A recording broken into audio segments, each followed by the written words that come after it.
need to stop talking without the mic on because we just lose so much free content. You're right. Yeah, the 20 seconds. Welcome to episode 34 of Roving Slant. 34. We've been doing this for almost a year now. We ever think that we make it this far? I don't know. I guess I kind of felt like we would, but you're never sure. You don't really know what happens. No. Sometimes you get, rear-ended.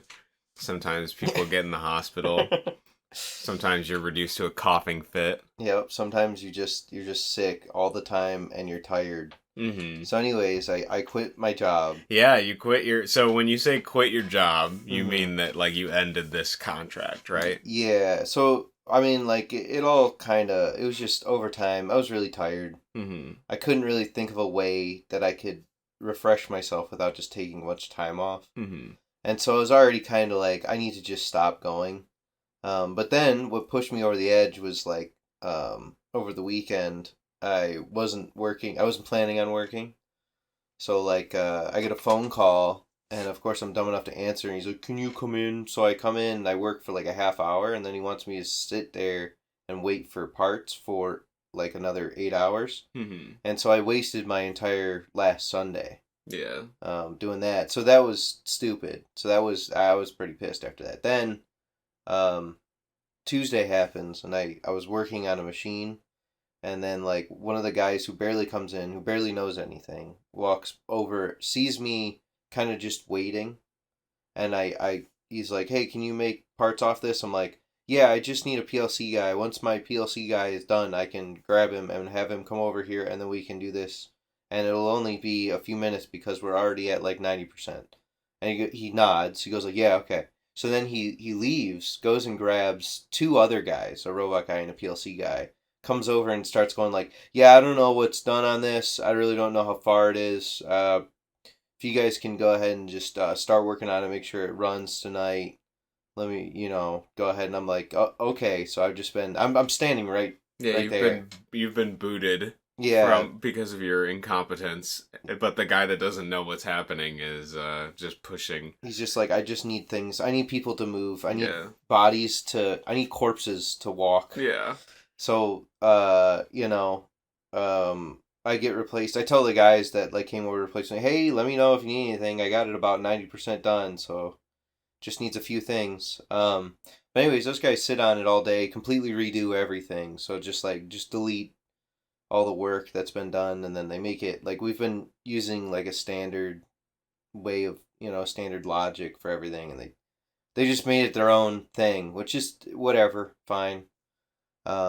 I'm too tired at that point to like... Yeah, that's so frustrating. Not only like did you do a bunch of work on that point, which just gets overwritten, but then they're just wasting time to do these things in the first place, essentially. Yeah, and it's just like, well, I gave it to them at 90% too. So like, even though they changed a bunch of programming stuff, they still used some of what was there.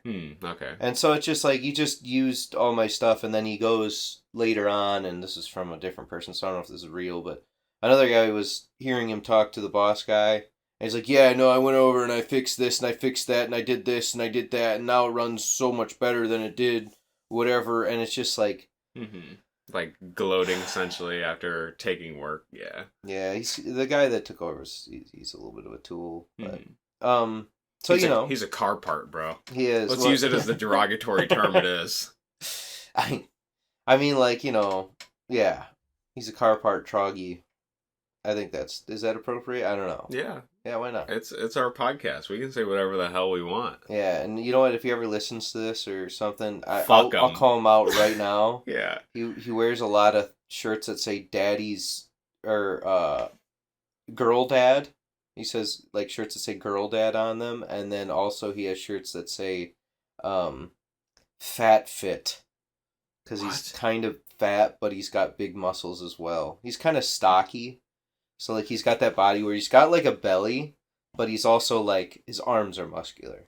That's kind of just cringe to wear a shirt like that, I think. Fat fit. Yeah, and then, yeah, so it's just, like, that's what I know him for, is wearing, like, these, like, this is his personality. He works out, and he has a daughter. That's it. His identity can be summed up in little hashtags that he wears on his shirts.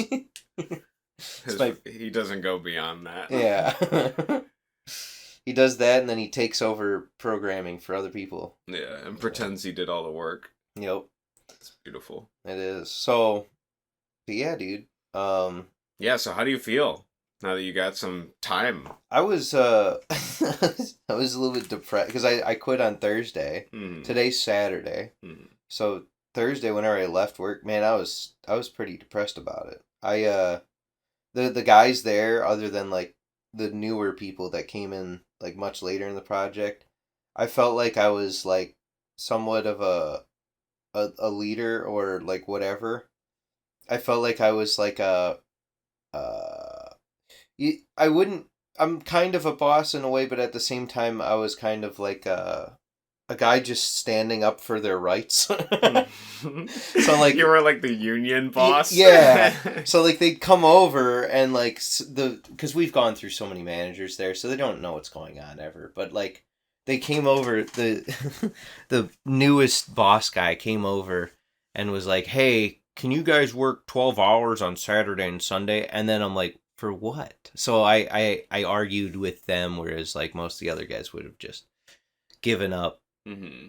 And just been like, fine, yeah, sure. Laid down and took it. Yeah, so like I felt like, and then anytime anybody had a problem, I was always like the guy to solve it. So it was kind of a weird thing that happened over time. My job became less about programming, more about knowing things and being like a half leader / like human rights person, I guess. You're like a human rights activist, dude. Yeah. I mean, I get that's pretty interesting. So you felt depressed essentially because you were like, you maybe even selfish for quitting then. Yeah. Yeah. Because, even though like I haven't been, I haven't felt rested or relieved or like anything that good for a long time. I kind of realized this like yesterday. I was kind of I did a different job yesterday, so it's not like I stopped working altogether. Yeah. But at this other job, this is where my parents work. This other place, so like I was there, and I'm doing robot simulation stuff for them. And so like I went and talked to my mom, and she's like, "You look really tired." I'm like, "Huh." Yeah, I've been working these shifts endlessly for car parts. I've been dreaming about car parts. Yeah, yeah. And so it's just, first time off and away from there, and I was like at that job, I'm like, you know what? I'm starting to feel a little bit better, like energy returning somewhat, because I'm not worried about it anymore. I'm not worried about all that stuff that's going on. So although I feel bad, and I'm going to miss those guys, because they're really good guys to work with, it's just like, I think for my own mental health, I needed to leave, or, so. Maybe they'll even mention, that the bosses wore you down too much with this stupid project, or, I mean, who knows? It doesn't. Yeah. I mean, it's obviously better if they know that the reason for you quitting is because of... I felt disrespected. Yeah, you felt disrespected. You felt like overused. Yeah. Well, it's not even over... I don't mind feeling used, I guess. Like, if I'm doing something that's actually productive, I don't mind it that much. But, like, I did call, like, the original boss I started with.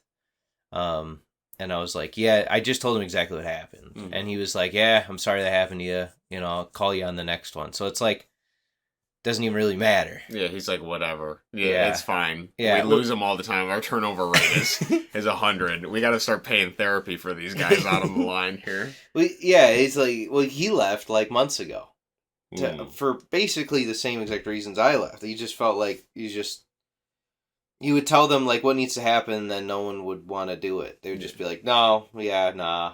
Nah, I'd rather twiddle my thumbs and pretend to program for 5 hours. Well, no, it was more the management. Oh, I see. The programmers are fine. It's just the management sucks dick, so. I mean, that story you told at the beginning of the manager just waltzing up and being like, I need to see things moving, essentially. It's like tone deaf, almost. Yeah, well, he doesn't, it's like this guy barely shows up. He's like the project manager, but he never is there, so it's just like, all right, cool. Yeah.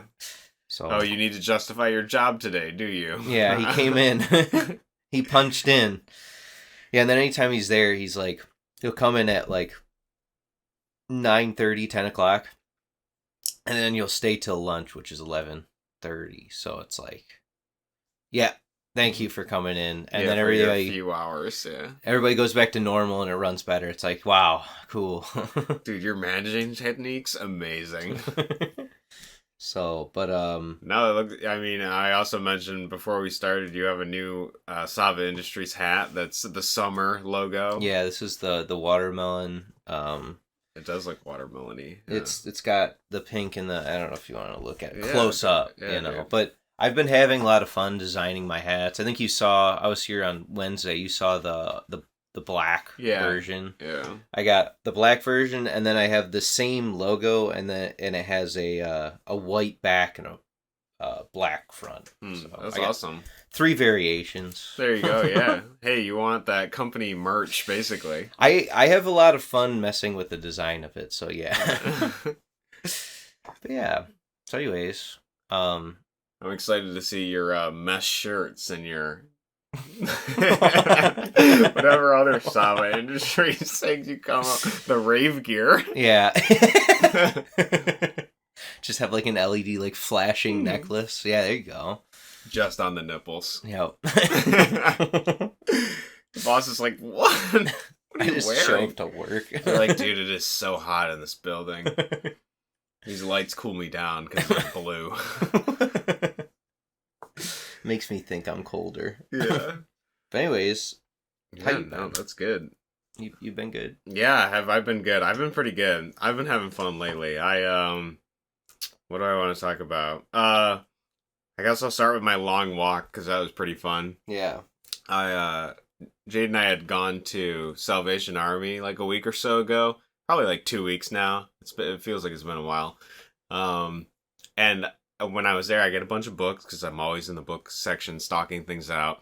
And I had gotten 2 hardcover books that had a weird name. It said they were part of a book series called the Gormenghast trilogy. And I was like, wow, that's a weird name, but in my brain, I also feel like I slightly recognize it from somewhere. And I had looked at it before, but these were like old hardcover copies of it. And I was like, okay, I didn't realize it was an older book, so I grabbed them.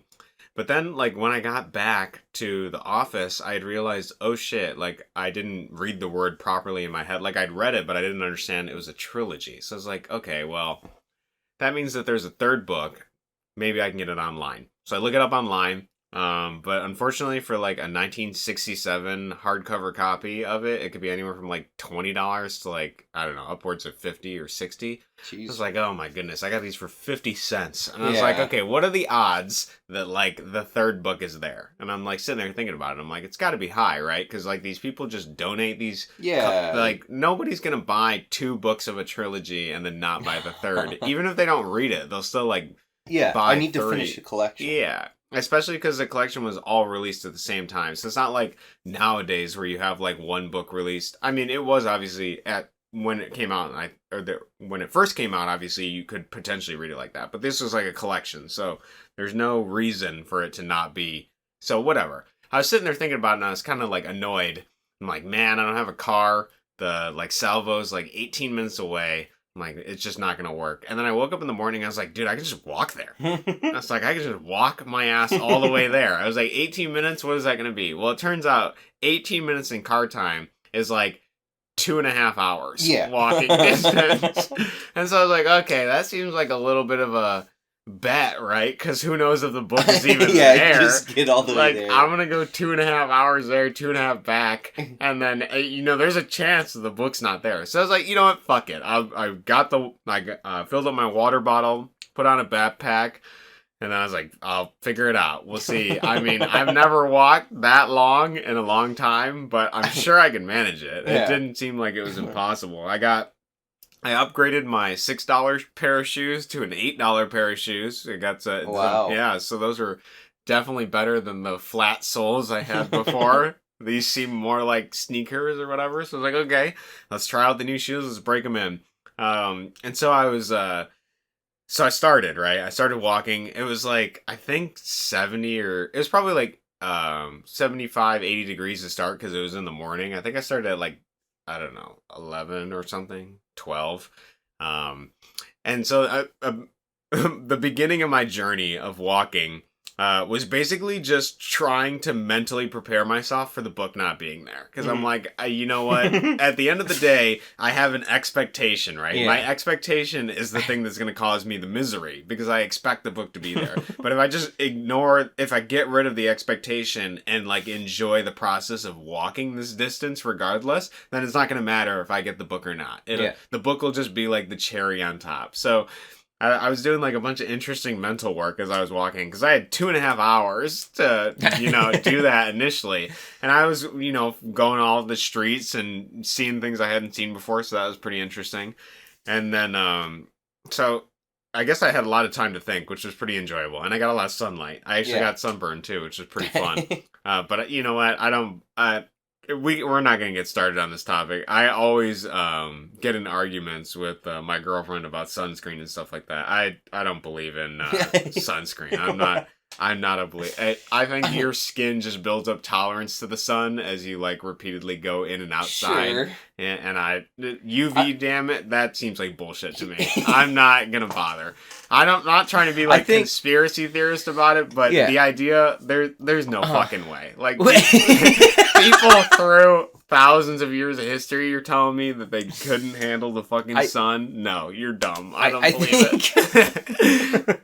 I think that they've shown that it does reduce your skin cancer. Yeah, I'll never believe it. Yeah, but it's a meme. I think like if you go to like Hawaii, if you go from here to Hawaii, I think you'll be like, oh, wait a second, maybe I do need a little bit. Yeah, I do think it depends on like your genetics and things like that too, based on like how much like tolerance you can build up. But I do think if you just repeatedly, do a little bit at a time. When I was a kid, I never wore sunscreen ever. But I would also I was like almost black. Like I was dark. And then my hair gets photogenically bleached or whatever. So like if I got a bunch of sunlight, my hair would become white. So I would like be really dark and have blonde hair. Yeah. So like, yeah, there is a natural thing in there. Your body changing colors is to block more of the UV rays, right? Or for the vitamin D or whatever. Yeah. Yeah.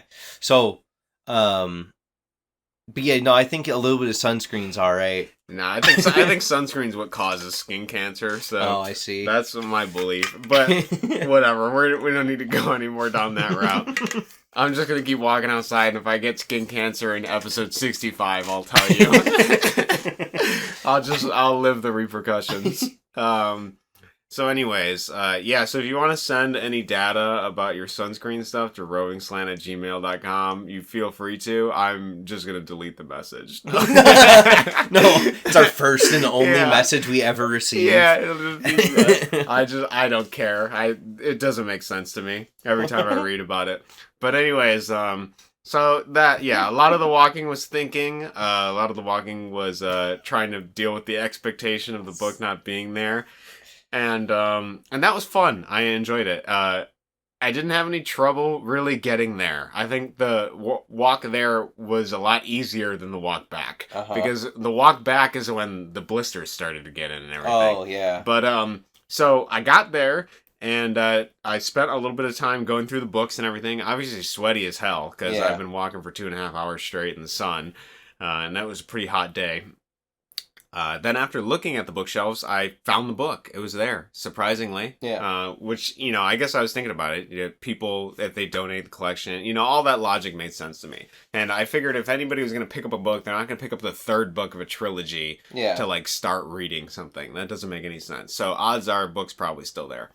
So, got it, bought it, and then started walking back. And then that's when the blisters set in. Your legs are like, holy shit, I can't do this anymore. Oh, yeah. I think it was about the 3-hour mark where my body was like, yeah, you're not, you can't do this. This is, you just. It's illegal. Yeah. You've spent most of your life being sedentary up until now. And so to do hypothesized 5-hour walk is not something in our, credentials here. But, I managed to get there back to the place. It ended up being where I had to take like certain breaks and stuff to like rest my legs. I just had to sit down for a couple of minutes because overwhelmingly, I was like hobbling because of different types of blisters. It was mainly on my left foot. But then, a couple days after the blisters heal, my knees, my left knee or whatever was giving me a bunch of trouble. But I think it's because I walk splayed outwards because of my toes not being stretched out. Uh-huh. So, but anyways, it was really interesting. I guess the most fascinating thing I have about the journey is that I was able to walk 10 miles just out of willpower and determination. I understand. There was basically. That was it. I don't know what else I want to say about it. You walked for a long time. You should get some of these toe shoes. They're like pretty cheap. Yeah, I wanted to get some wide brim, wide toe box shoes. Yeah, that's probably what I'll end up doing. You don't have to wear socks with them either. Idealistically, I honestly would have done it barefoot, but I haven't calloused my pavement. Yeah. Yeah, it gets really hot too. That was the other thing I was worried about. So I was worried about the hot pavement, but not the sunscreen. So. Yeah. I mean, like, the only time that I really, like, if I'm doing yard work, I don't really put on sunscreen, but I'll put on sunscreen, like, if I'm going to spend the day on the beach, I'll put on sunscreen maybe once or twice. But, I mean, like, okay, I know a few gingers, and, like, they need sunscreen. Like, they will die. Within, like, 45... give them 20 minutes out in the sun, they're dead. They're like burning already. Their skin is like sizzling. I know it takes like I don't think gingers belong outdoors then. Yeah, maybe they're meant for the mines. That's it. Yep. You got to just the mines. No. Slavery makes so much more sense now. I think that their skin just lacks the ability to pigment darker so they can block more of the sun. Yeah, I don't know. Aren't gingers like associated with more of like a northern, less sun genetic type thing? I would imagine usually, that. Yeah, I would imagine. I don't know. It depends because obviously snow reflects light. But... Yeah, if you're from like let's say you're Mexican, right? Mm-hmm. Like I think that people over time, their genetics have adapted them to be in the sun because they're close to the equator. I mean, like. Yeah, they're going to be more adept to standing out in the sun. Yeah. Whereas, like, I have, like, weird genetics, like caveman genetics and stuff. So maybe I'm good for Neanderthal, both, But I would say that, like, if there's someone that was a Viking and they went down to the equator, they'd have a pretty bad time with the sun, I would say. You're right, but that's an opinion from a Neanderthal, so why should I... No. Why should I respect that? Why should I be listening to this? Sounds like bullshit. No, I get what you're saying. I do, but I think anybody can handle the sun if they stay out in it long enough. Sure. Yeah. Yeah, or they get, third-degree burns, sun sickness, feel terrible. I mean, like, my cousin got sun sickness in Hawaii from not wearing sunscreen. Yeah. And he's out in the sun fairly often, but because we were in Hawaii and there's sun all the time and it's a lot more stronger, he got sun sickness, felt sick for like 2 days, and it sucked. So he sounds like a beta male to me. That's what it sounds like. I think if he'd gone out in the sun for 2 hours and then went back inside and then increased his time steadily over the course of the trip, it would have been fine. I think you need to experience getting sun sickness from not wearing sunscreen. You're like, well, maybe I just wear a little. I'll tell you what, I was out there for 5 fucking hours in the sun and I didn't have a problem. It's not as strong, yeah. I'll go to like Africa or something. Just be in the desert. Yeah, after a winter in Michigan. I'm just going to go there. That's what we'll test. There's got to be a way to test it, right? I mean... I'm sure it's been tested. Yeah, I doubt it. I think that there's too much political activism in science, and they're funded too much by the sunscreen. Joe Biden told me to wear sunscreen. That's suspicious. Yeah, if he says to wear sunscreen, I'm having second thoughts. I'm second guessing that opinion. God. But so anyways.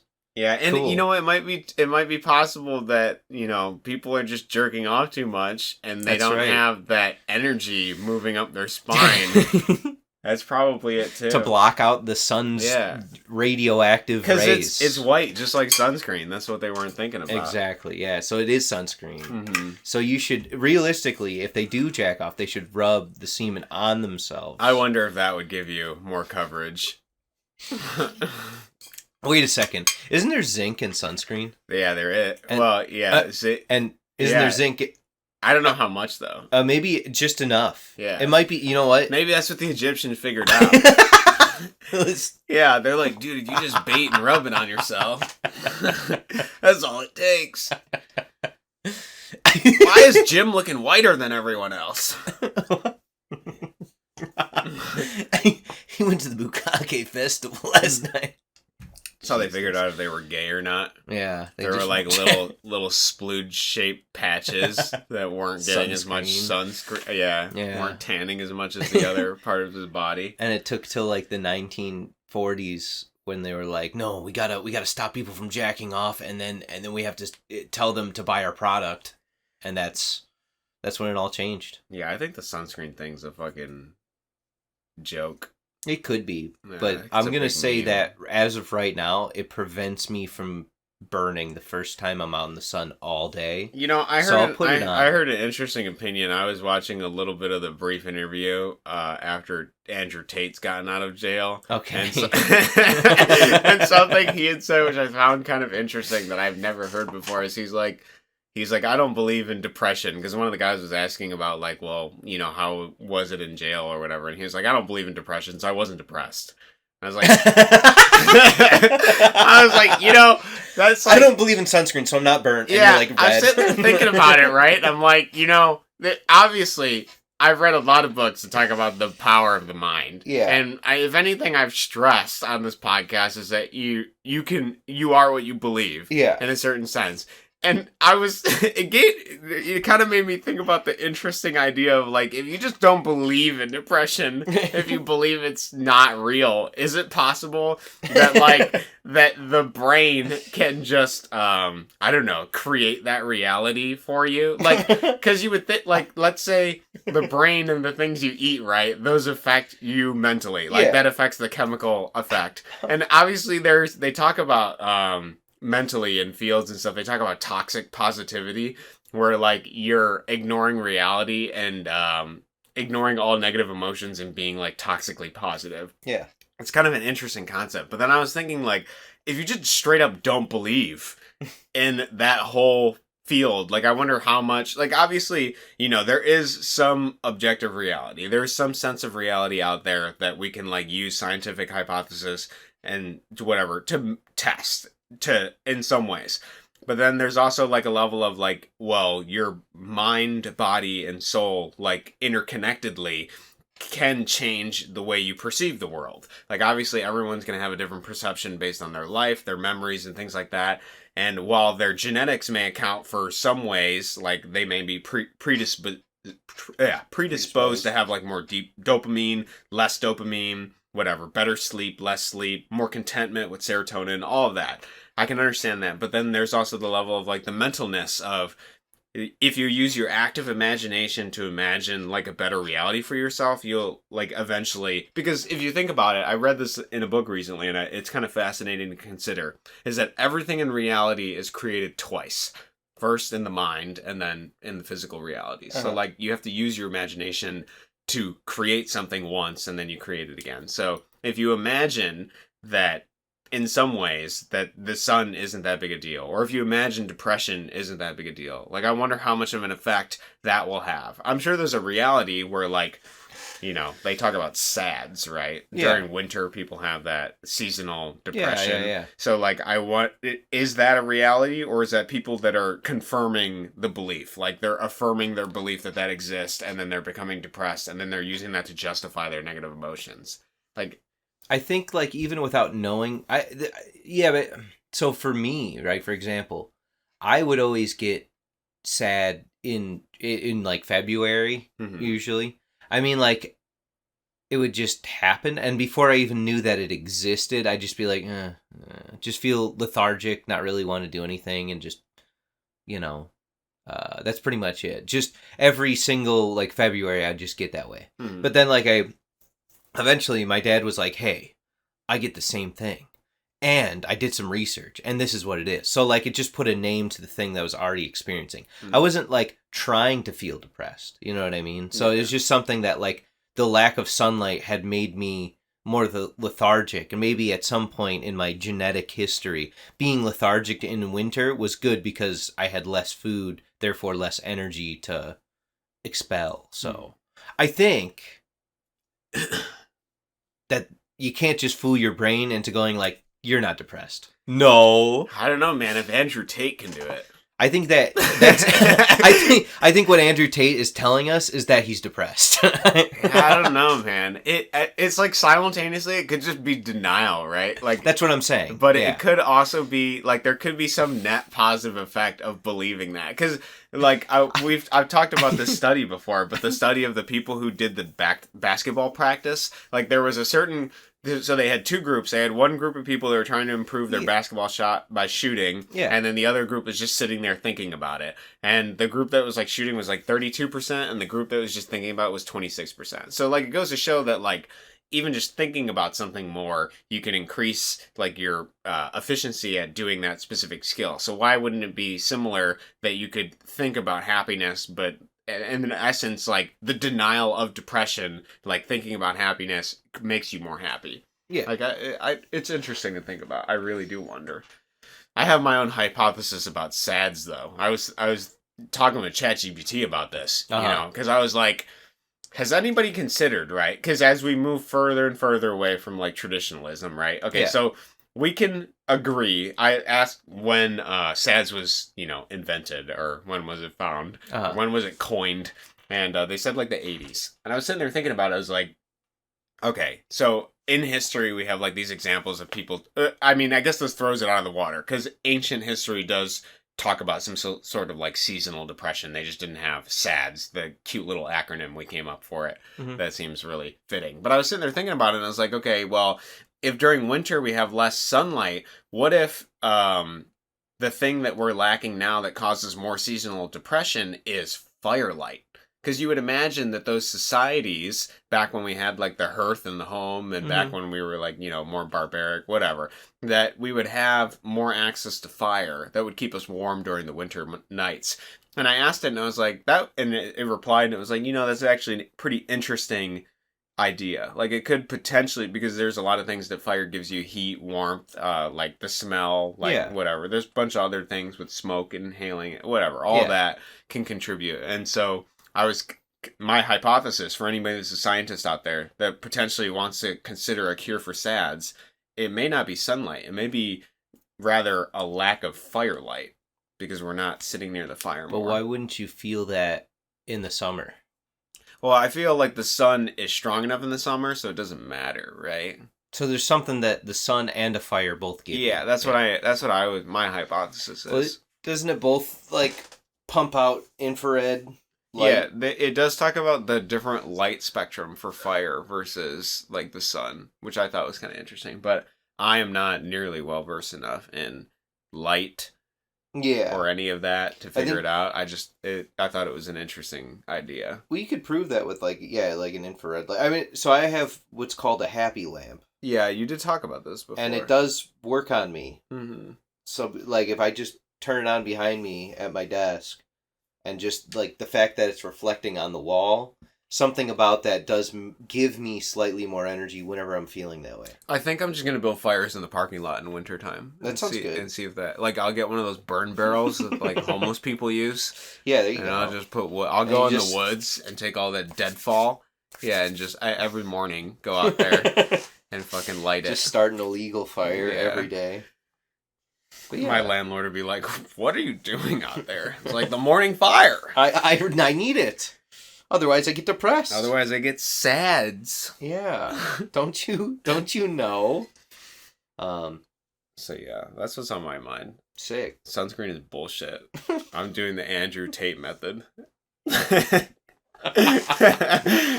Jesus Christ. Actually, he was pretty funny. He did an interview with BBC because he gave him a chance, and the funny thing is they cut down the interview to like 12 minutes, and I watched some of the BBC interview, and it was like really weird, and they cut out a bunch, but he had the foresight to record the full interview and release it, and when you watch the full one, there's a really interesting contrast between both of them. Like, they try to make him seem I guess like stressed or like he's not thinking through his answers, or they Yeah. try to just make him, they paint a different picture basically based on the questions they're asking and his responses. And they're not really being empathetic with him at all. They're basically just doing a hit piece. But the contrast between and having the foresight to pre-record, that was very funny to me. It was pretty smart. Damn, are you becoming an Andrew Tate fan? I don't think so. I mean, Sounds I don't it. like a lot of his the stuff like the. I don't know. It's hard to say because I can't say I've ever sat down and listened to enough of him to form like a full opinion. I would say, if anything, I've just parroted an opinion based on like brief clips I've seen. Yeah. But I always see, like, whenever I see those motivational like dubstep montages, there'll be like moments of him in there, and obviously he's pretty well respected. Like a lot of people seem to like him. Sure. There's also a lot of people that hate him. But dislike. I do see the public opinion online that seems that there's a more positive opinion of him online than there is a negative opinion of him, which is fascinating to me. So it just seems like the more radical, outspoken people like really dislike him. But from the 30 minutes I watched of the interview and maybe like the other 20 minutes of his other, he seemed normal. I mean, it seemed just like a slightly controversial figure because he's he just doesn't back down. He makes his opinions, you know, his own, I guess. And he's also, I've seen some funny short form content from him of like jokes. Yeah. Which I thought was entertaining. So I can't really say that I am going to become a fan of him, but I also can't say that I think his entire philosophy is wrong because I haven't sat down and listened to it. I probably will listen to the interview in the background because it was pretty entertaining to hear about him being thrown in prison and having to deal with all the bullshit. And I guess he, I don't know. He had an interesting, more well thought out opinion than I would have thought about different topics. Gotcha. I guess the way he describes like tolerance and how he feels about tolerance, just the philosophy of like people conceding their points to be more tolerant, but in the end, like not being not having their own philosophy. I think that's pretty true. Gotcha. I think that like the more we give way to certain things, the less we're sure about even who we are in different respects. So he had a pretty well-spoken thought about that, but it's just food for thought. That's all it is. Yeah. All these people, you know, you can either, you know, they call them influencers, but whether or not they influence you is entirely your choice. I mean, is it? Yeah, it is. Oh, okay. I guess you sound influenced by Andrew Tate. You're I like, think, you know what? He's actually a pretty good guy. So he already honestly, the conceptual box opening of just thinking that you could disbelieve something and it not to be reality is interesting to me. Because I do think, which is a word he uses and I've used before, that there are a lot of psychological operations. Like this word psyop. Like the media does in a lot of ways try to push a narrative to make you believe that there is, like, I don't know, something happening. Sure. Whether it's everyone's dying on the streets every 5 seconds due to something they can't see or whatever. Prices are skyrocketing. Yeah, or, you know. We need to push more beef, so beef is now hard to find. Yeah, they either simultaneously, like, demoralize you, because that's how they sell products, right? Yeah. They gotta beat you down to break off all your armor, and then, you know, they try to, I guess the best way I can put it is that they try to play on your insecurities so that they can sell you something to solve that insecurity. Yeah. And I guess with, you know, women, it seems like it's mainly like beauty products. With men, it's like, you know, both actually, this is an aside. Random garbage? Yeah. I love random garbage. Yeah, we got to go down a different route here. We need to change it up.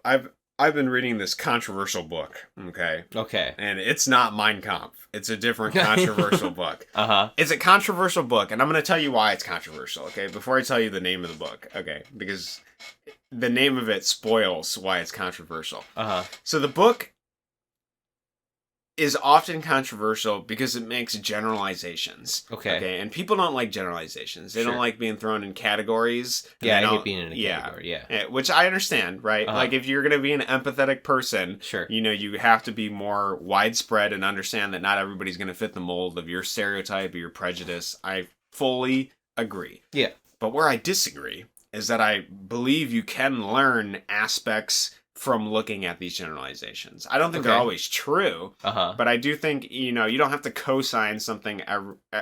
You don't have to co-sign everything someone says just to extract some useful tidbit of information from it, right? Okay. So the name of the book is called Women Are From Venus and Men Are From Mars. Okay, sure. There's a board game that's called the same thing. Okay. And you know what? My brain went through that phase again where it was like, hey, you need to read some of this book. Because I had skimmed through it in the past, and I always get that, feeling like my intuition is telling me there's something advantageous to learn from this, so you need to pick it up. And so I started reading it because my girlfriend notoriously hates this book. Like, I kind of I bought it as like a joke because I saw it at Salvation Army, and I was like, oh, I kind of want to see what it's about because, there's a bunch of people that dislike this book online. They feel like the generalizations, whatever, are too much. And so I actually started reading it because if I just base my opinion off of something everybody else says, then I'm not going to learn anything ever. Yeah. So I started reading it, and even in the book, it addresses the fact that some of these are basically generalizations and that they're not true. Yeah. But something I found particularly fascinating is that they mention the difference between sense of self for men and women. Mm-hmm. And I found that really interesting because they define the sense of self for men through achievements, like men making successes and I generally, I think there are aspects of that are true. And then they define the sense of self for women is through their feelings and the quality of their relationships, which I thought was interesting. And then it starts getting into an even more interesting topic where it talks about the difference between them conversing and having problems with each other. So like women, the way they describe it is like Mr. Fix-It for like men, solutions-based driven sort of thing. Yeah. And then for women, they define it as like the home improvement committee, where like it's always about improving things, making things more efficient, which fits like that nature or nurturing aspect of like womanhood. Yeah. And so the way they define it was like men, because their sense of self is derived from success and like achievements, when somebody gives them unsolicited advice, they often feel humiliated because that is an aspect of they didn't ask for advice, and that's essentially somebody telling them, like, I don't think you could achieve that. Like, by giving them advice without them asking for it, it's essentially that.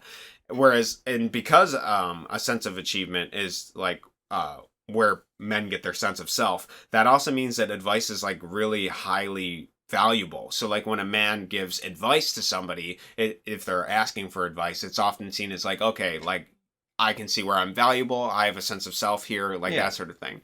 Whereas for women, it's not the same. It's based on their quality of their relationships and stuff. So when a man goes to a woman in a conversation and starts offering like solutions-based things to her problems, she doesn't feel like he's listening to him in a sense because her sense of self isn't derived from achievements. It's derived from the quality of relationships. She's not, in essence, trying to solve problems. She just wants to be heard about the problems that are there. Yeah. And there's no real bottom line. Those problems can just be all the problems. And she problems. And she feels better talking about those problems, whereas men feel better about like, solving problems. I really like solving problems. Yeah. And so it was really interesting. I was thinking about it a lot.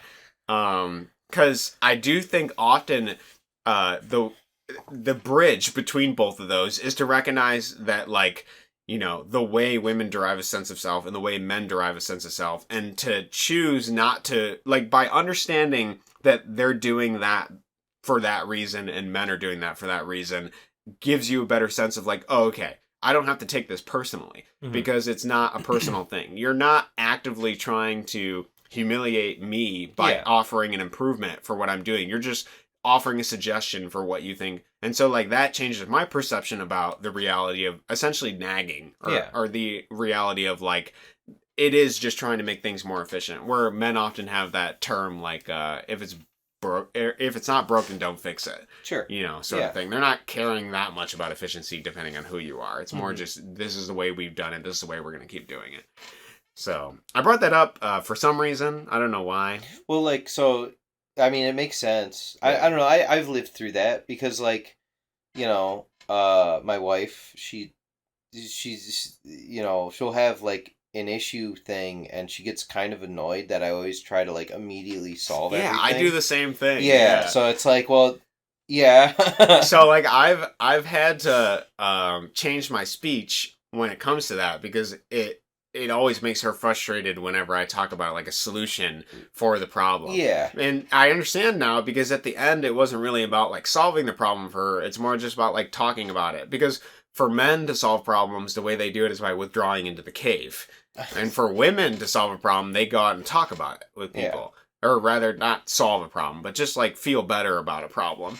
And so like, in essence, they want to be heard in that. And so once you identify like the different things about men and women and differences, I can see why it would be valuable. I can see why this book is popular. And it also is infamous for people feeling like it generalizes. I mean, like, I can understand that. Because, like, but at the same time, like, I also value... at the same time, I do find a lot of value in fixing things. I do also value relationships and stuff like that. So I think that I can see where it's also controversial, because I don't know, there's probably a lot of people that are also like me, where like I do feel a little bit of the feminine side of it, right? Where it's like I like helping people and being a part of whatever in a way as well. Maybe not as strongly as I enjoy fixing things, but like I'm sure there's women that feel the same way, right? They also like achievements rather than just... Yeah, I do think it's like how you're raised, and obviously I do think also it's something you can learn over time to balance out. Yeah. Because I think I used to be like a way worse listener, and I feel like I'm trying to move towards being more empathetic.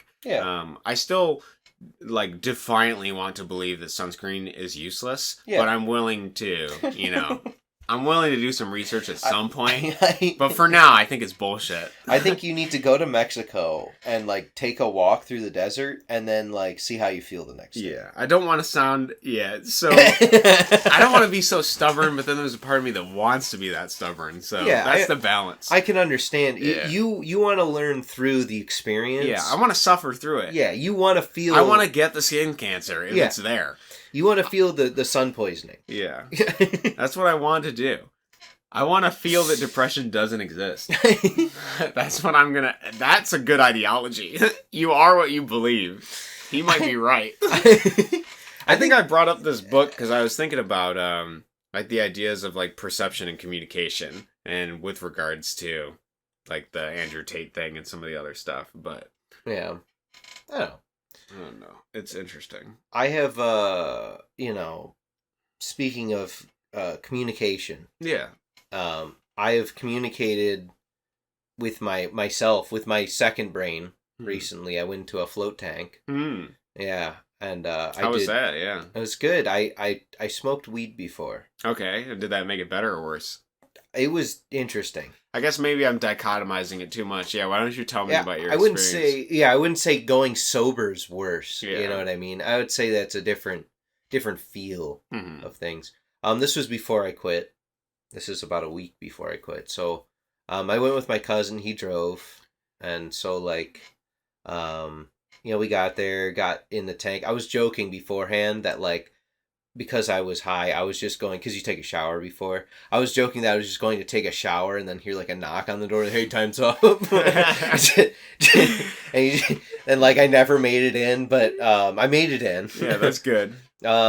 I think I felt every single possible emotion, which was kind of interesting. That's fascinating, yeah. I hadn't felt like love, and I haven't felt in a while is what it felt like, because I was so drained for the longest time. And so for the first time in a long time, I was like, oh, emotions are real again. And it made me really happy to know that I still had emotions. And then I was thinking about, because my dad was going to come over and replace doors with me.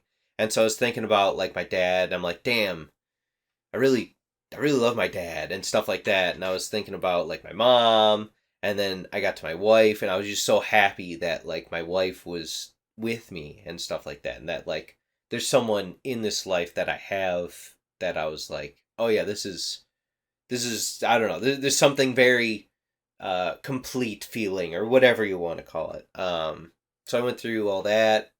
I was remembering my old dog, so that made me sad. I was like excited to like be in the float tank and be able to like feel all this, which was like I just stumbled through a bunch of emotions. Felt really good afterwards. Um, and so during that float tank too, I kind of thought about,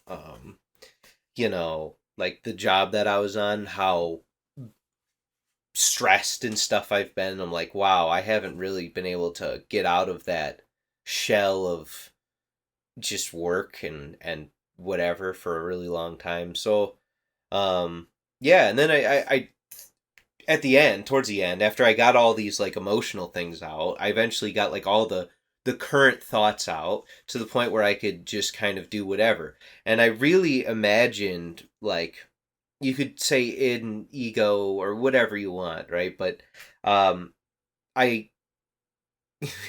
I thought about how like one side of my brain is talking and the other one agrees on it. And the only time that I'm ever behind a decision is when both sides agree on something. So I kind of like weirdly thought like the only time I feel strongly is if I have both sides of my brain on the same page. And the way I achieve that is through like meditation, getting most of my thoughts out and stuff like that. And so going to that flow tank, I was like, oh, so I just need to probably meditate more and I'll have like more of a clear vision. Oh, wait, this just makes sense. This is just part of like every single teaching that's ever existed is like, yeah, so if you meditate and think about things, you'll have a clear head and you'll be able to think about things more. It's like, huh, what? Would I? Okay. Yeah, it's actually really funny because I've been doing something similar. I've been reading 7 Habits for like highly effective people, and that's something I briefly read a long time ago, but for whatever reason it came up again and I got it. And it was also something that Verizon guy mentioned to me at that place The that he Automate was Show. yeah, that he was reading that, and so I saw it when I was at Salvation Army and I grabbed it and started reading it. And something that they talk about, it goes down each habit, slowly builds upon itself. I think I'm on the 3rd or 4th one now. But something that I thought was interesting about it is it talks about this same concept you're talking about, where you can't know where the fuck you're going in life without sitting down and like defining principles. And like you have to center yourself not on things that are outside of your control, like family or love or pleasure or like church. Like those can't be your center because like your wife could leave you, your church could burn down, your family could die. Like you have to center yourself based on like principles, like unwavering principles. And the difference between them is like a difference between leadership and management. So like management often focuses with like the nitty gritty, the details of like processing and doing the work and stuff like that. But in order for management to be effective, they have to be cutting down trees in the right fucking jungle in the first place, right? Okay. And so the idea is that leadership defines the jungle with which you're going to be cutting in. And so like if you don't have a general, like you said, clarity of mind for where you want to go, then you're never going to you're not going to make any progress because you're going to be cutting down the wrong jungle. And so like the example that they give in the book for how to figure this out is to imagine like you're dead. Imagine it's your funeral. Imagine everyone is up there talking about you. What do you want them to say about you?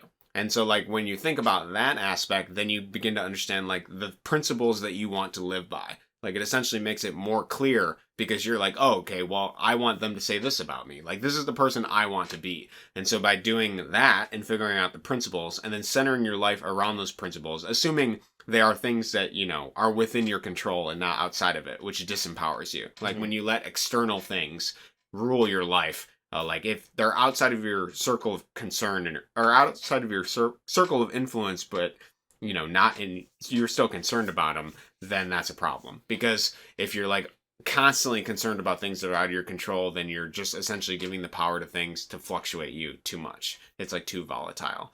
And so it was a really interesting concept, but it's basically similar to what you're talking about. Like you need to think more about where you're going. You need to connect with yourself, figure out what your principles are, and then use that to direct your decisions. Because otherwise you're going to be like foggy brained. You're not going to be feeling your emotions. You're going to be just like, and because of that, you're going to feel like more, in essence, depressed. But essentially, you're disconnected, and that disconnectedness is going to make you more zombified in your life. Yeah. So.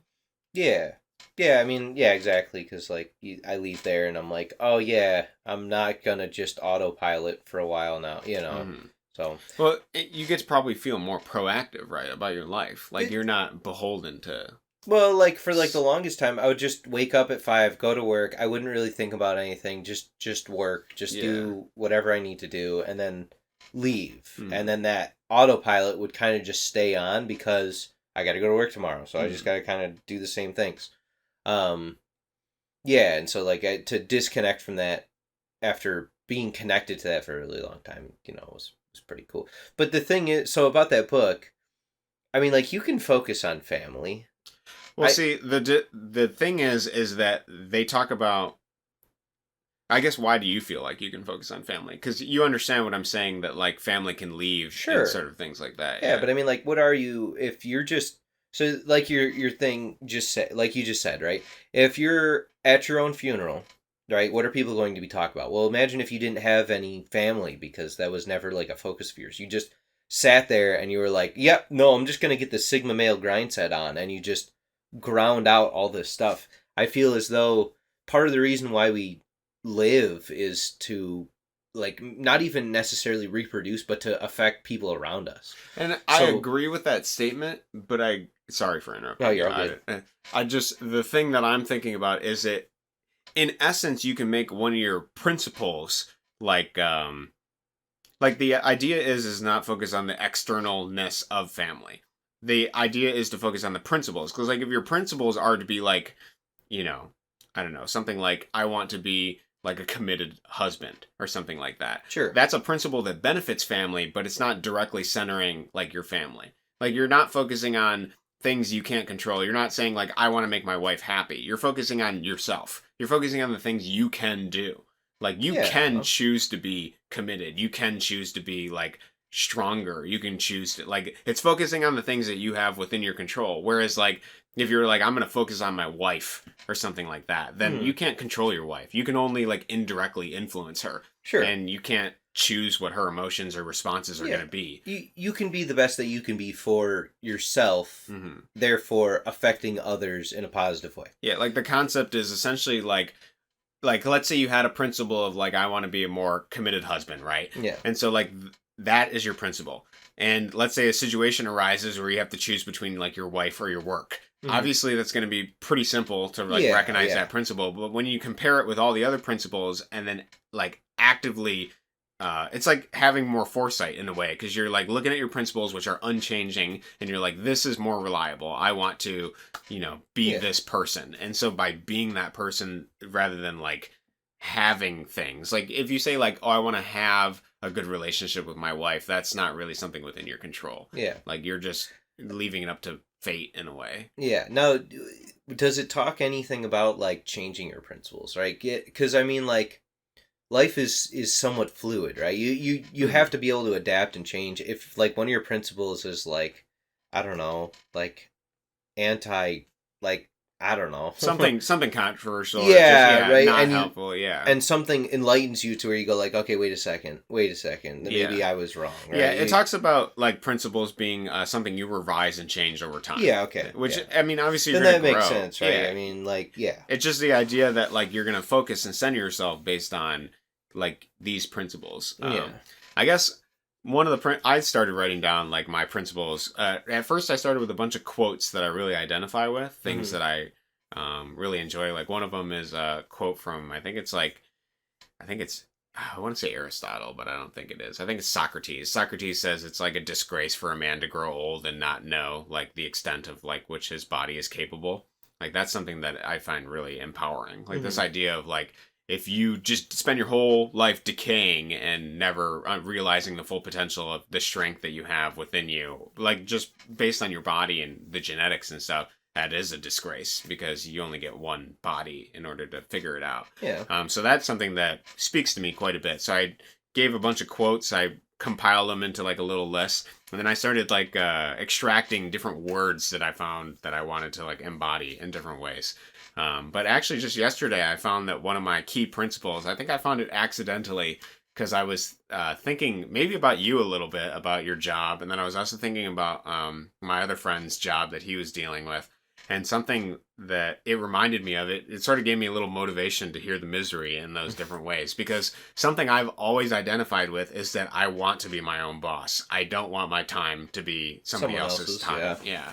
And if I, like, essentially, and that gave me some sort of empowerment because I realized that the whole reason I was doing this, which I kind of like forgot in the trench of doing it, is that like I want to, be able to pursue any creative endeavor I want, no matter how stupid. Like that is, I want to have the time and freedom and flexibility to be able to do that. And that, it was kind of empowering to realize that that's been my principle, but I've forgotten it because I haven't written it down and it's not like a mission statement for me. So even just thinking about that and thinking about all this recently and stuff like that, it really opened my eyes. So, damn.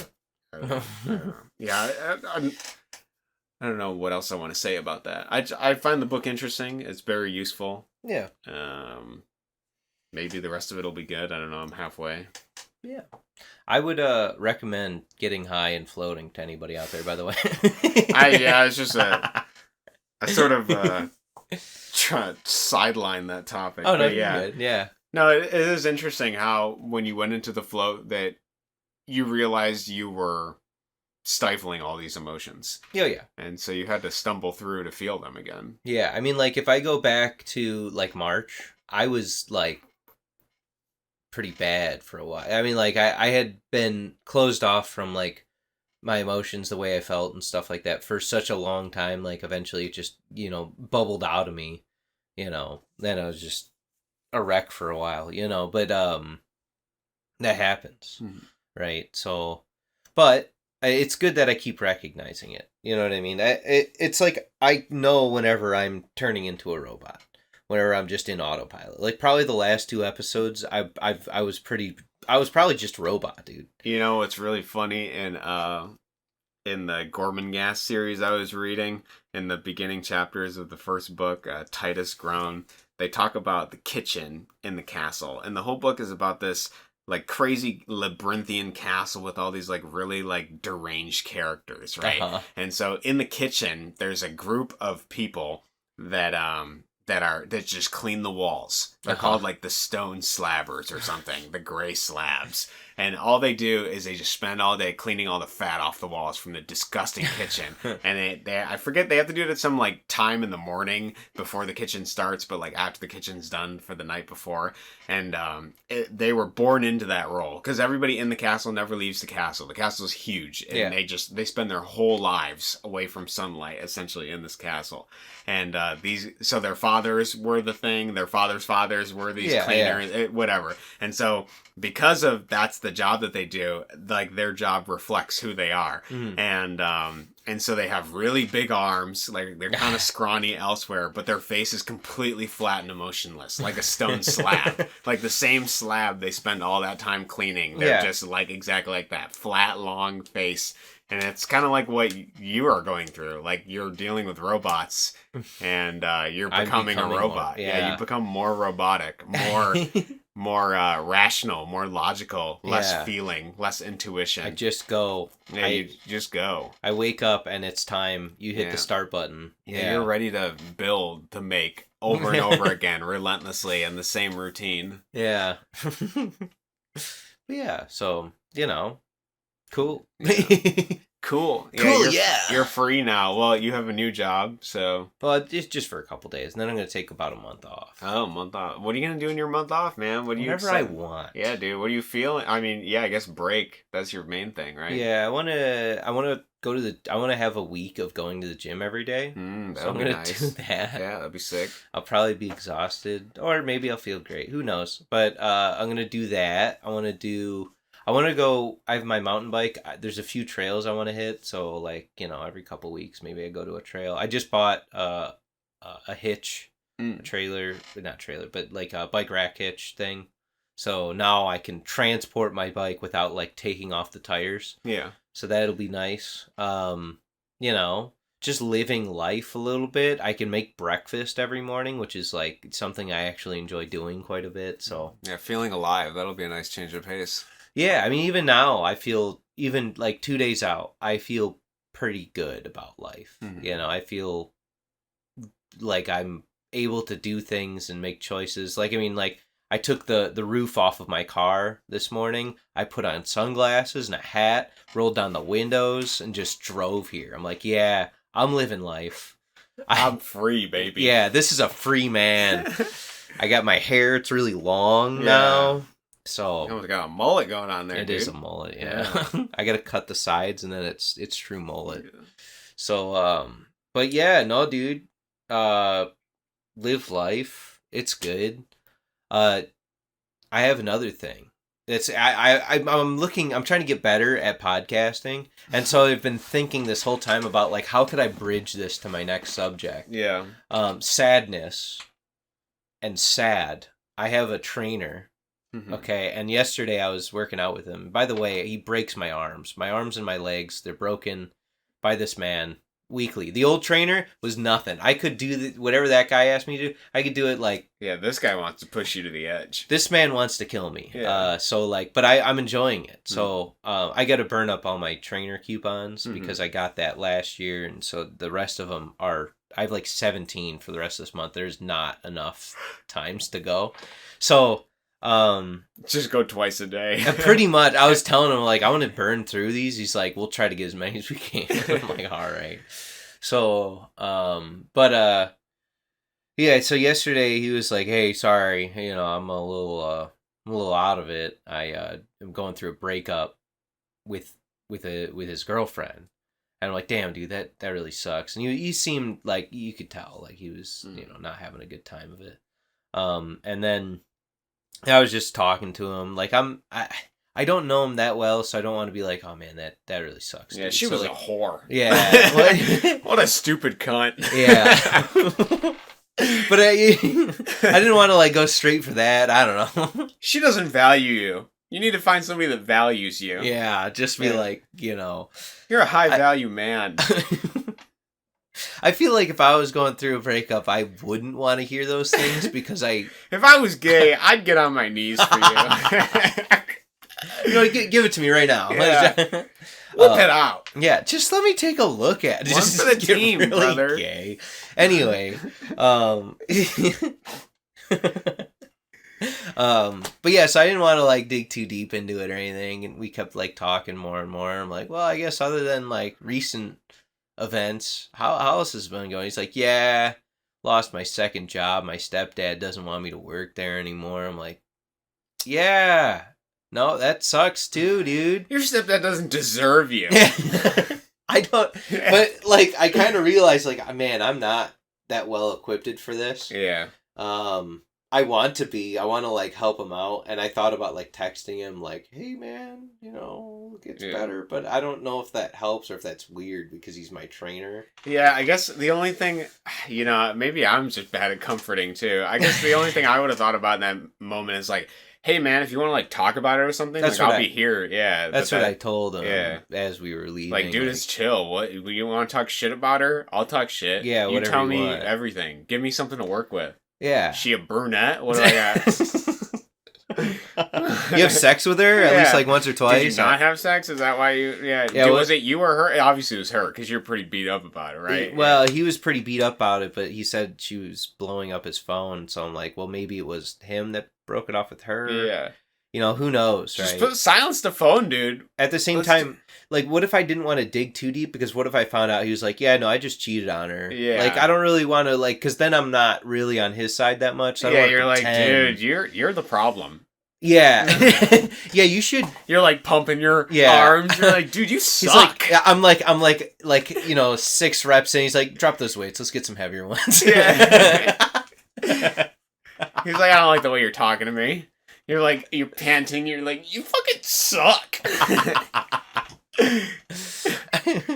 Yeah, so.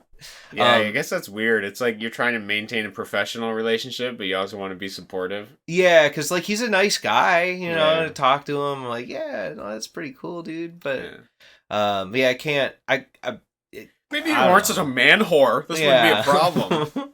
Dude, you work out all the time, man. This is all you do. This is why she's leaving you. This is your identity. Fit bod. Yeah, but it's just like, I was thinking about it, like, every time that I find someone who's going through something like that, it's always like, when it rains, it pours. Like, guy lost his job.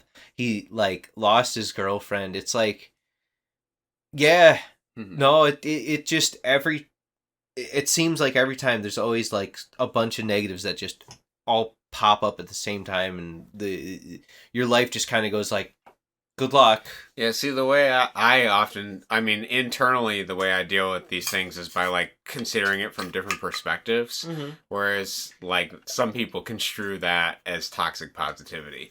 Whereas, like, I'm acknowledging the reality that I cannot change. Yeah. And then simultaneously, like, choosing to, like, view it positively or view what I can do positively to have, like, a future outcome that's better, essentially. And so, like, that often strategy is not useful for some people that are, you know, just too in the deep end of it. Right? Yeah. He's like if he views his girlfriend as a loss and he views his job as a loss rather than considering that this may be the opportunity to try doing something differently, you know. Yeah, but I mean, like, whenever you're in the middle of it, it's hard to, like, even, it doesn't matter how positive you are, you still feel like, yeah, for sure, you're going through a loss, you know, so it's like, yeah, I guess it's difficult to say what would be the most empathetic, communicative thing to do for him in those moments. Yeah, but see, I feel like I'm toxically positive just for myself, though. I don't try to, like, I don't know, I don't really want to tell people how to necessarily feel, because you're going to feel whatever you feel, you know, but if they are looking for help, I can be like, look, on the bright side, you can do this. That just reminded me of something funny. Whenever you die in Team Fortress 2, if you hit like a little milestone record, like you got more kills than your last death, it'll be like, on the bright side. Yeah, that's pretty funny. But anyway, yeah, so... Anyway, you just gotta hit him. Honestly, what you should have done is you should have been like, dude, depression doesn't exist. You're being a fucking bitch. Why don't you get on a machine with me and start pumping? Jesus. Yeah, and then he lost his hat, too. And I was like, this is just... that's all you can't win, dude. I get it. Yeah, so... The difference between results is hope and training. Just train, brother. Yeah. So... Yeah, that sounds like a weird scenario. Kind of funny. Yeah, I think... Yeah, I've been I think I've talked. I literally talked about this last episode, but talk about whatever you want, dude. I know, but we have what? I feel like no one but ourselves to listen to this fucking podcast, and my wife. Yeah, just tell me whatever you want to say. Yeah, I don't give a fuck. I know, but I'm like, you know, what if someone goes back, listens to this, and goes like, man, why is he talking? Then about some that kid's again? some autistic kid in some country is gonna do a hypercut of the best moments, and that's all anybody's ever gonna watch. Yeah, pretty much. Yeah, on TikTok. You know how many episodes Come Town has that people have listened to? Probably not all of them. They just watch the animated shorts. But see, I listened to a bunch. Yeah, I know what you're saying though. Yeah. But so anyway, so like, all right, I've been watching The Orville, which is a TV show on Hulu. Okay. And so it's Star Trek, but it's directed by Seth MacFarlane, the guy who does Family Guy. So like, it's not really a funny like comedy version of it. It is just like Star Trek. Like, it's a little goofy because they're in space doing weird stuff, and like, but it has like somewhat of the seriousness of like the messages or whatever that they want to show in the show. And so like their society is like humans evolved up to a certain point where they could eventually make something out of nothing. So they have synthesizers, and so there's no more hunger, there's no more like lack of water, food, nothing, right? And everybody kind of just went like, at that point in their civilization, just went like, oh, we can just live together and create, like, you know, work together and go around the galaxy and save other planets from whatever. So their society is based off of you can do whatever you want. You know, do you want to make art? Do you want to make, like, you know, music? Do you want to become a waiter or whatever? Everybody is valued in this theoretical society for whatever they want to do, whatever they find satisfying, whatever they find useful, however they want to feel, they can go and do that, and it's all just kind of like volunteer work, essentially. You know, it's not like you have to like grind something out for money, and it's something that you necessarily don't really want to do. So all the people that are working like on the spaceships, they just have like a passion for it. Like, well, what else am I going to do? You know, it's just something that you enjoy doing. You enjoy being an engineer and doing like calculations or whatever. You're there doing it. So I just found that like really interesting, and I always think about how like I think I could live that way if all it is just about like the prestige and like the idea of people being like, hey, thank you for doing that thing. You've helped however many people by doing whatever you're doing right now. Thank you. You know what I mean? It's like whether you're a garbage man or like a president or whatever, you know, you have a role in society and you benefit people. I want to live in that utopia.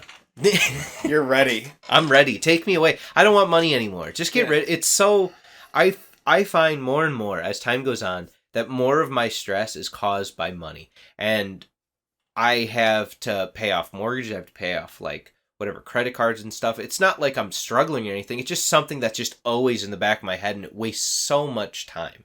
It wastes energy too, probably, right? Yeah, just yeah, because I have to go to work and I have to grind my whatever at that place for just a couple. I don't know. I have to be at a job that I don't really find enjoyable and that I don't really find useful for like the world.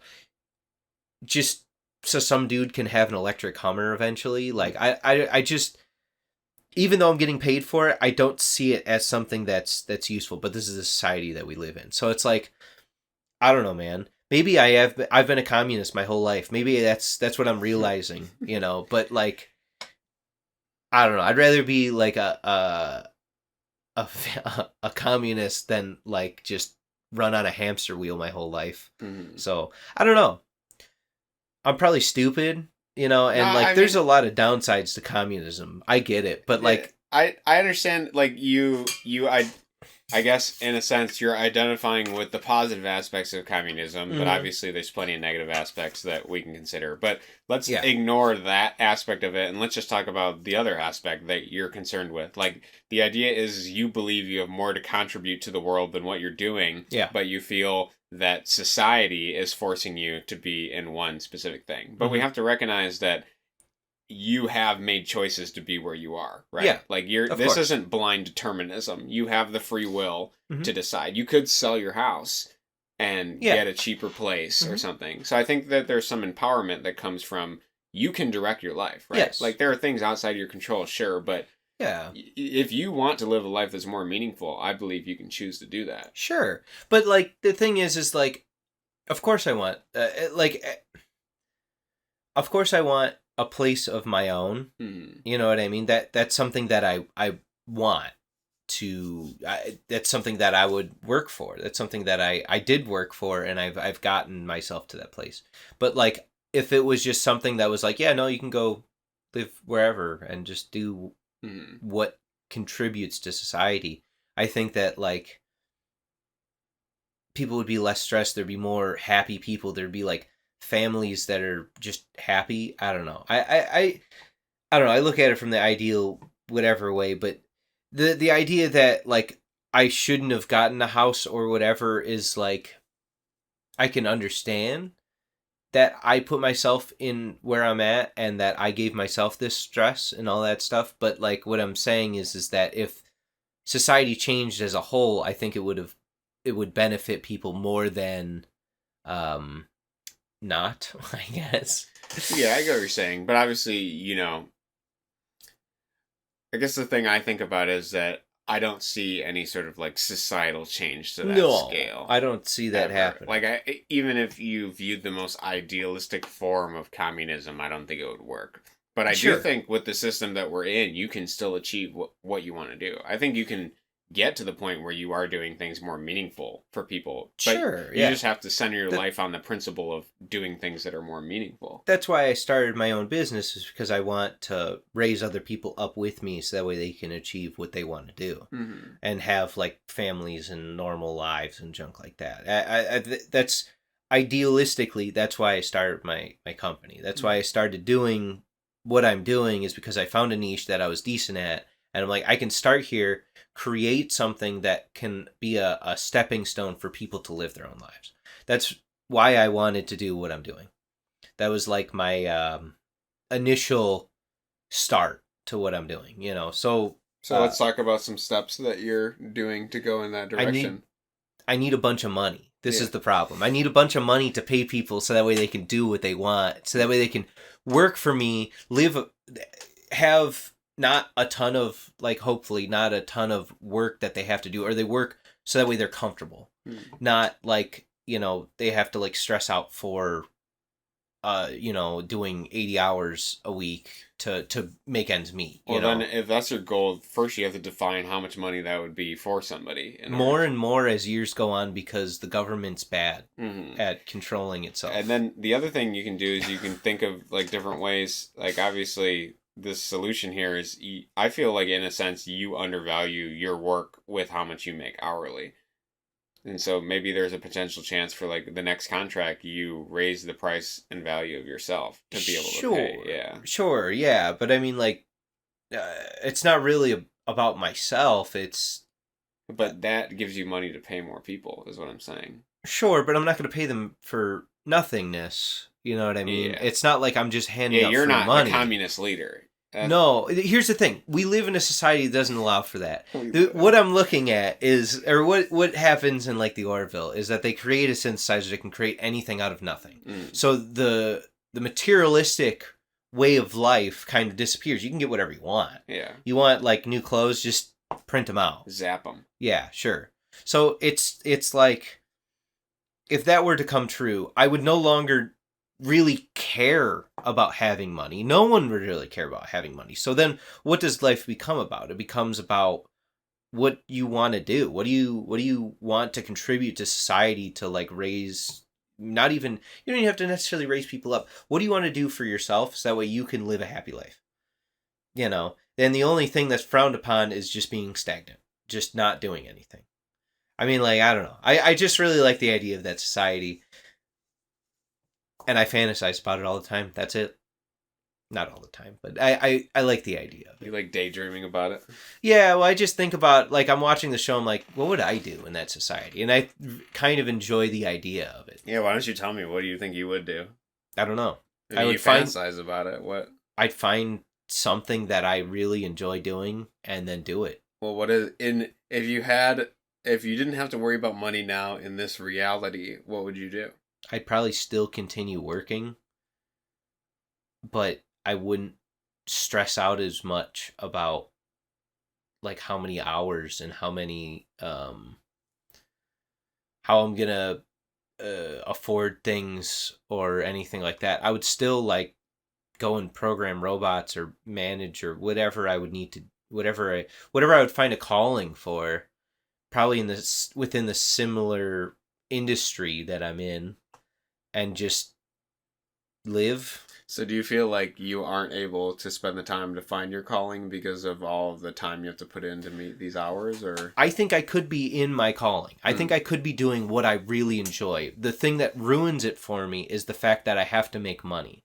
Is the fact that like I have to do X amount of hours so I can pay myself.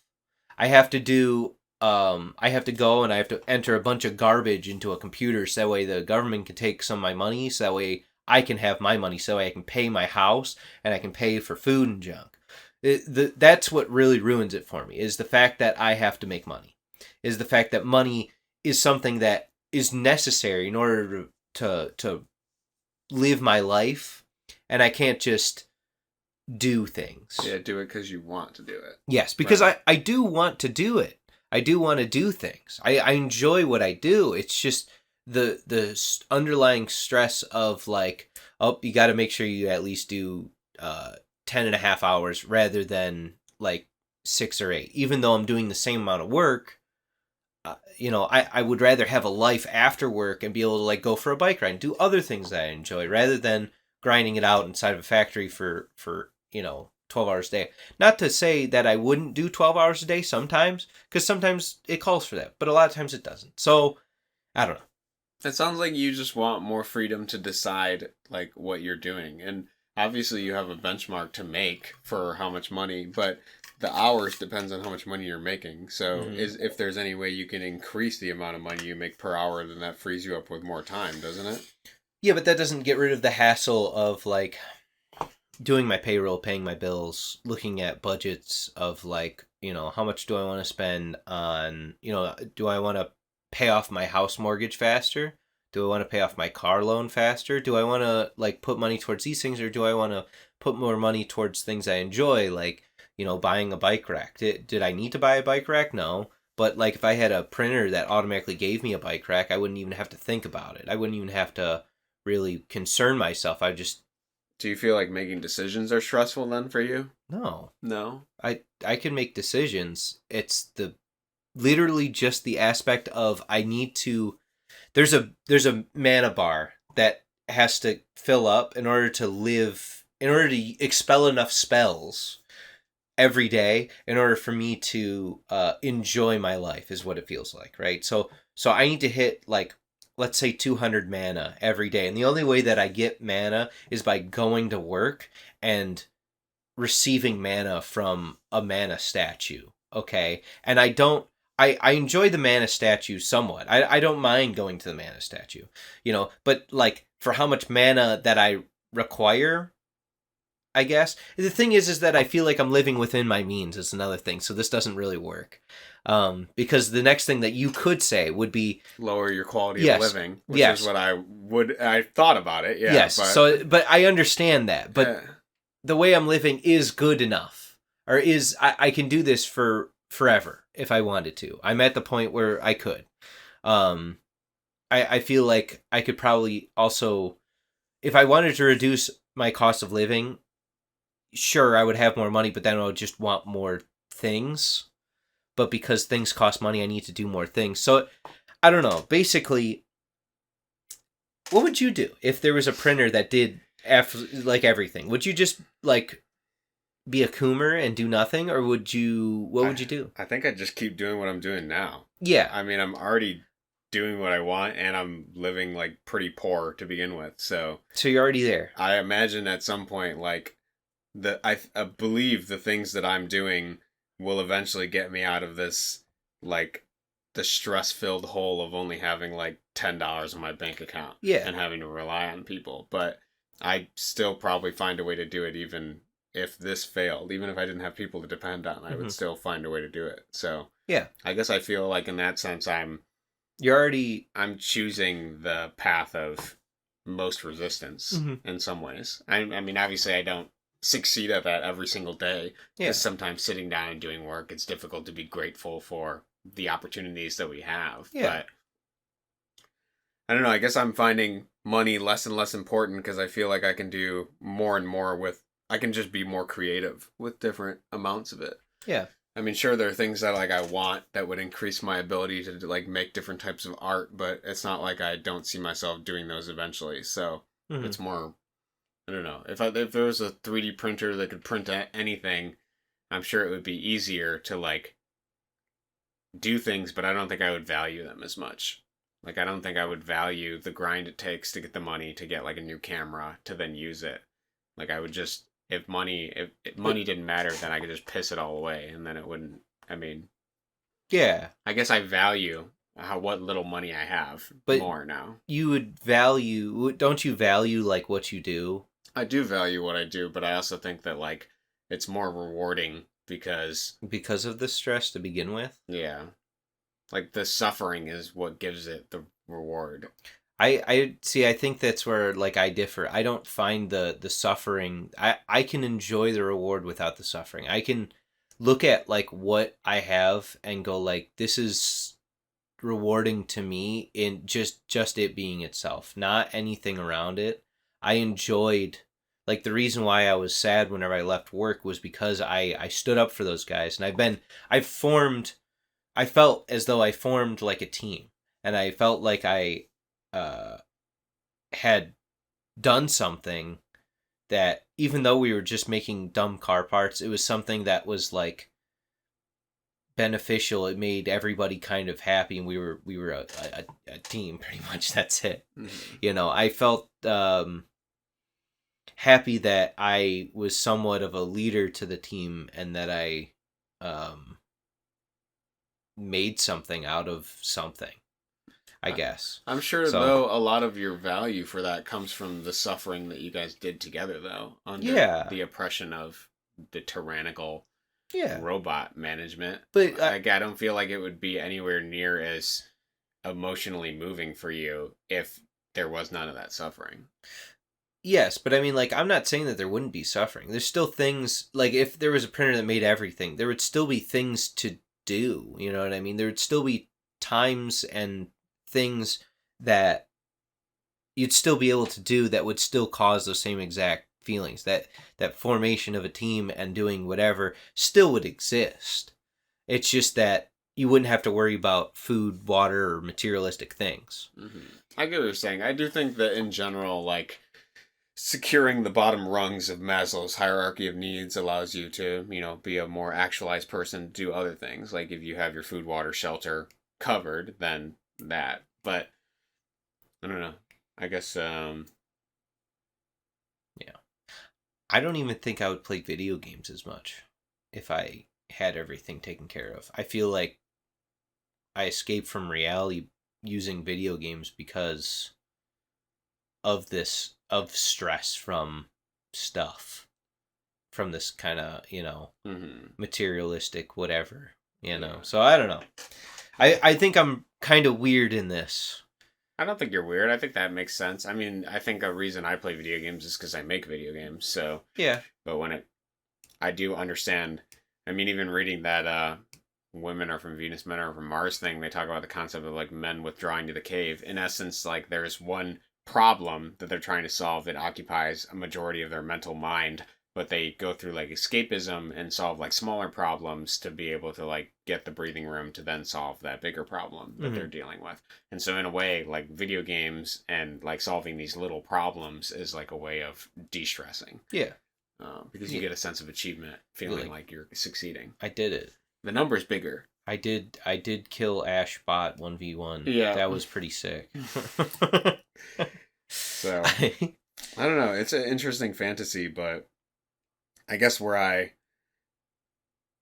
don't know. It's interesting to think about, but at the end of the day, I guess I feel like I'm choosing to do the things that I want to do in some respect. In other respects, sure, I'm not, but... Yeah, do you feel like you're...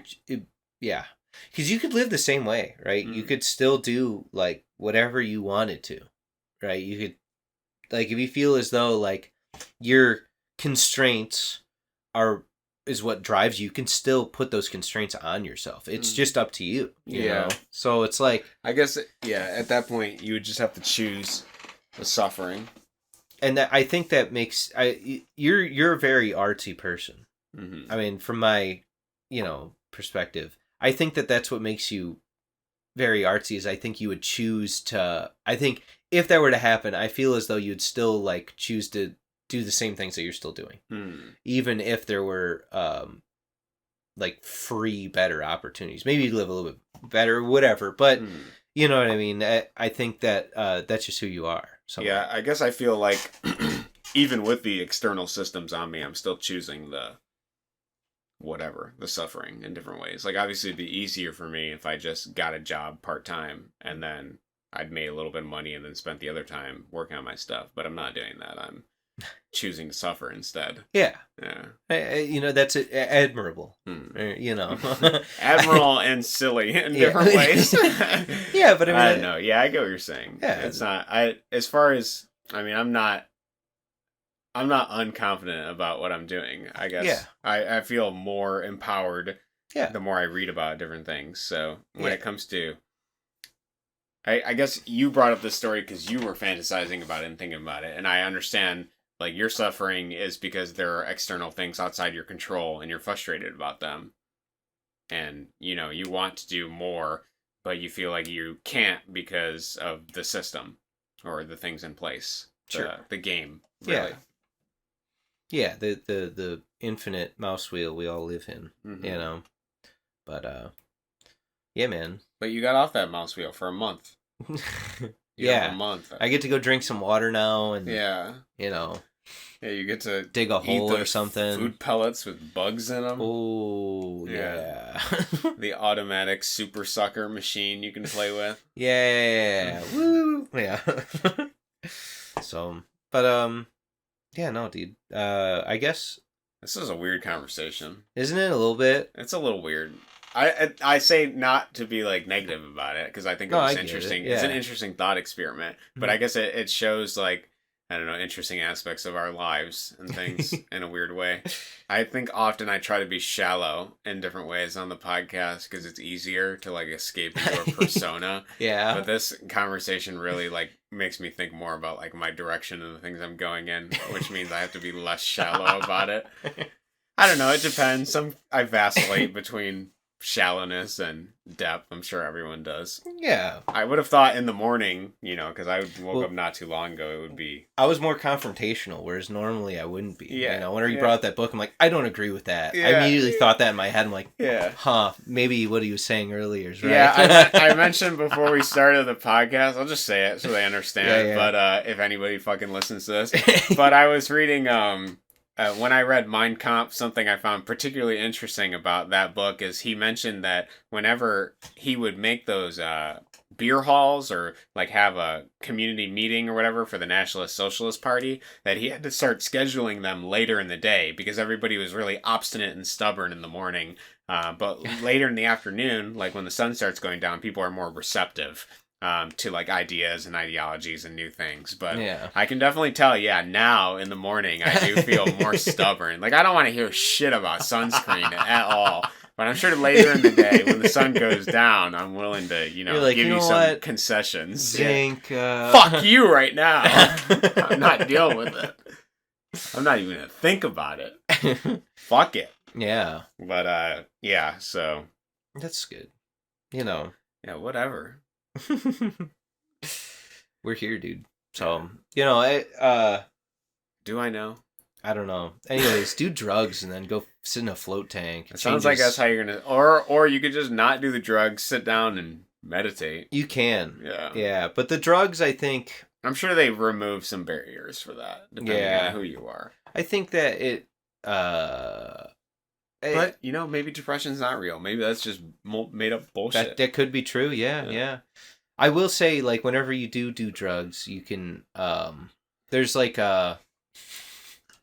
if you are in autopilot, okay, if you feel as though you're in autopilot, and this is all like don't take my advice personally or whatever, but I do feel as though if you do like smoke weed, whenever you feel as though you're like an autopilot zombie, every time that I would do that, I would feel as though like, oh hey, there I am.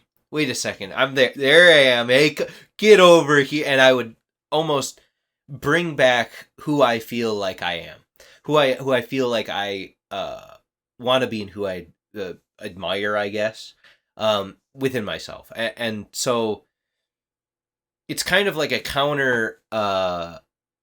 It's a counter to that zombie, foggy person that I know I tend to become, and I'm sure other people can feel the same way if they run into the same thing. They could potentially do some drugs, feel a little bit of like a release of that autopilot lock, and go like, yep, I remember who I am. I can go back to enjoying certain aspects of who I am. You know, it's not like you can't do that without drugs or anything, because it just takes more probably willpower and focus or understanding. Right? it would take you to meditate or stop doing the same things that you do every day. I feel like if I did a week of not doing, going to work and stuff like that, eventually by the end of that week, I would be so out of that schedule that the autopilot would have to disengage. Mm-hmm. You know what I mean? I would eventually like be able to live my life and go back to who I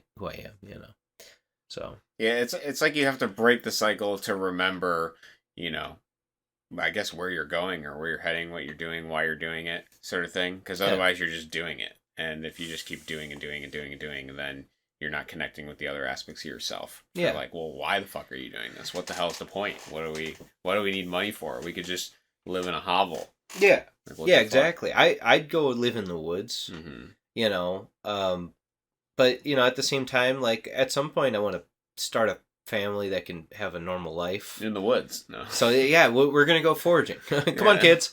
So, yeah, Anyway, and then this also, I know this is, yeah, welcome to the drug portion of the podcast. So, but this is where I was, after like doing the float and all this stuff, I went and had a conversation with the guys at work, and one of the guys who I've worked with the entire time, he went up to me and he's like, "Dude, I'm gonna miss you. You know what? Why are you leaving? Why do you feel the way that you do?" And I told him like, I felt whenever I started there, I was a conscious person. I still was thinking about what I was doing every day and what I was, how I felt, and like that allowed me to become better at my job and like actually be good at what I was doing. And that's why I felt like I got to where I was. And so being really conscious and like focused on everything, because there's so many new things, there's so much to do, helps me uh, get really good. And then at some point, I went into work one day and it was autopilot, and I didn't really recognize it, and I just was just doing again because there was no need for me to really be conscious and learn things because we kind of started doing the same thing every day. At a certain point, stuff started running automatically. Stuff started just working, so I didn't necessarily need to be very conscious, but I needed to be there for 10 hours a day, 7 days a week, or 12 hours, 7 days a week, whatever. And so the autopilot engaged, and I can now just kind of blink and I'm leaving work, rather than sitting there being bored and conscious the whole time. So the reason why I was leaving is because, not necessarily because I felt disrespected. I can get over that. It's because I felt a loss of myself, And so anyways, after all that, I really thought about it more, and I went back to my research I've done on mushrooms, and I'm like, I need to do that at some point. So anyways, if anybody's got a hook, no. We're trying to sell the Bronco. We need mushrooms. Yeah. We'll trade. Trade Bronco for a bag of shrooms. But it's legal here now. Yeah, just listening to people talk about it and stuff. I'm like, that, I feel like everybody has like some profound whatever thing, and I'm like, I feel as though I need to, before I die, need to know what that feels like. So anyway.